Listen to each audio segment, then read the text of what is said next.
उपवासात रोज तेच तेच खाऊन कंटाळा आलाय का? मग आजची ही झटपट, मऊ आणि चविष्ट उपवासाची इडली नक्की करून बघा.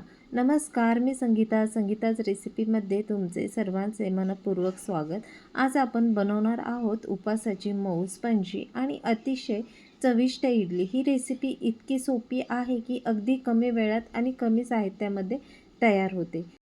चला तर मग वेळ न घालवता रेसिपीला सुरुवात करूयात. यासाठी आपल्याला लागणार आहे 1 वाटी बगर तांदूळ, अर्धी वाटी साबुदाणा आणि पाऊण वाटी दही. तुम्हाला आंबटपणा कमी हवा असेल तर दह्याचे प्रमाण थोडे कमी घेतले तरी चालेल. चटणीसाठी लागेल 1 छोटी वाटी शेंगदाणे, शेंगदाण्याच्या प्रमाणाच्या दुप्पट ओले खोबरं, 5-6 हिरव्या मिरच्या, चवीनुसार मीठ आणि अर्धा चमचा इनो. चटणीच्या फोडणीसाठी 1-2-3 लाल मिरची. आता मिक्सरच्या भांड्यात बगर आणि साबुदाणा घालून अगदी बारीक वाटून घेऊया, म्हणजे इडली छान मऊ आणि स्पंजी बनेल. हे अशा प्रकारे आपल्याला बगर तांदूळ आणि साबुदाणा वाटून घ्यायचा आहे. आता त्यात दही आणि आवश्यकतेनुसार पाणी घालून अगदी गुळगुळीत पीठ तयार होईपर्यंत वाटून घेऊया. हे अशा प्रकारे आपल्याला पीठ वाटून घ्यायचं आहे. बघा किती छान असं गुळगुळीत तयार झालेलं आहे. आपण आता हे एका भांड्यात काढून घेऊया आणि झाकण लावून 10 मिनिटासाठी बाजूला ठेवूयात. तोपर्यंत आपण इडलीसोबत खायला झटपट आणि चविष्ट चटणी तयार करून घेऊयात. एक पॅनमध्ये शेंगदाणे छान खमंग भाजून घेऊयात. शेंगदाणे थंड झाल्यावरती ते मिक्सरच्या भांड्यात घेऊन त्यामध्ये ओलं खोबरं, हिरव्या मिरच्या, चवीनुसार मीठ आणि आवश्यकतेनुसार पाणी घालून छान बारीक वाटून घेऊयात.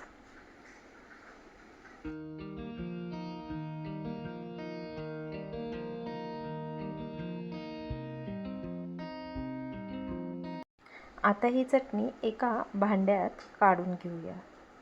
त्यानंतर एका छोट्या पॅनमध्ये थोडंसं तेल गरम करून त्यामध्ये सुक्या लाल मिरच्या घालून आणि ही खमंग फोडणी चटणीवर घालूयात.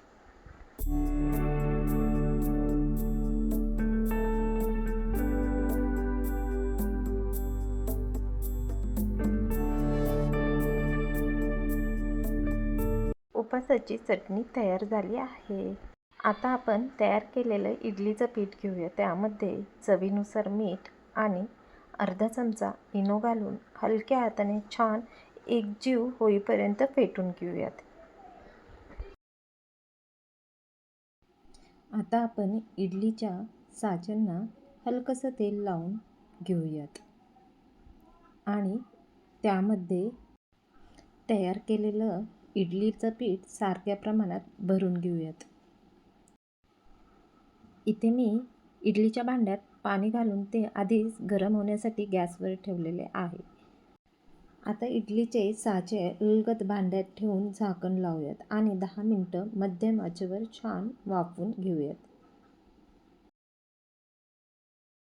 10 मिनिटं झाली आहेत. आता झाकण काढून इडल्या शिजल्या आहेत का ते पाहूया. त्यासाठी एक सुरी किंवा टूथपिक इडलीमध्ये खुपसून पहा. जर त्याला पीठ चिटकलं नाही तर समजा आपल्या इडल्या छान शिजल्या आहेत.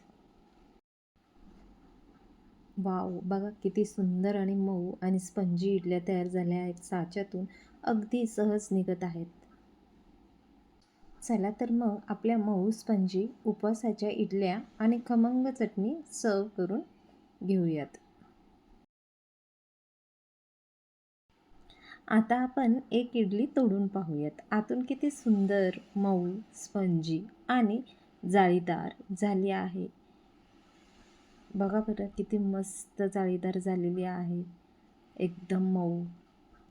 तुम्हाला ही रेसिपी आवडली असेल तर व्हिडिओला लाईक आणि शेअर करायला विसरू नका. तसेच चॅनेलला सबस्क्राईब करा आणि भेटूयात आपण आपल्या पुढच्या नवीन रेसिपीसोबत. धन्यवाद.